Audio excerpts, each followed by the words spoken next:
ناظرین، ہماری خبر کا عنوان ہے مدرسوں کے خلاف وزیر کا دیا گیا شیطانی بیان۔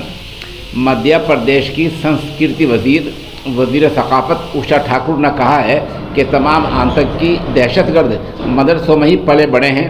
ان لوگوں نے کشمیر کو دہشت گردی کی فیکٹری بنا دیا ہے۔ وزیر صاحبہ اس سے پہلے بھی گربا اور JNU کے بارے میں ایسے ہی متنازع بیان دے چکی ہیں۔ انہوں نے کہا کہ مذہب پر مبنی ان دھرم پر آدھارت جو تعلیم ہوتی ہے اس سے تعصب پھیلتا ہے، نفرت پھیلتی ہے۔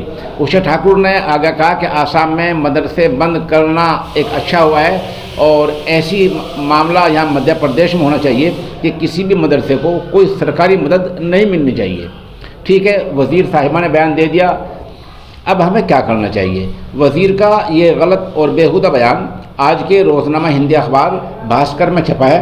اس اخبار کو حاصل کر کے ملی اور سماجی تنظیموں کو وزیر اعظم اور صدر جمہوریہ کو خط لکھنا چاہیے، پھر اسی بنیاد پر عدالت کا دروازہ کھٹکھٹانا چاہیے۔ یہ سوچ غلط ہے کہ عدالت میں کیا ہوگا، ایسی بات نہیں ہے۔ ایسی باتوں میں ایک نوٹس آتے ہی سیاست دان کے پیروں تلے سے زمین کھسک جایا کرتی ہے۔ کئی ٹی وی چینلوں کے بارے میں جمعیت علماء ہند نے جس طرح کی قابل تعریف کارروائی کی ہے، اس سے پتہ چل رہا ہے کہ عدالت ایسی باتوں پر قدغن ضرور لگاتی ہے۔ دوسری طرف جن لوگوں نے خاموش طریقے سے کسی بھی سطح پر اپنے مدرسوں کو مدرسہ بورڈ سے جوڑ رکھا ہے، یعنی وہ سرکاری مدد مدرسے میں لے رہے ہیں، انہیں ہوش کے ناخن لینے چاہیے۔ اتر پردیش میں بھی کبھی بھی ایسا ہی ہو سکتا ہے۔ یہ سوچ غلط ہے کہ وزیر کو مدرسہ تعلیم کے بارے میں شاید پتہ نہ ہو۔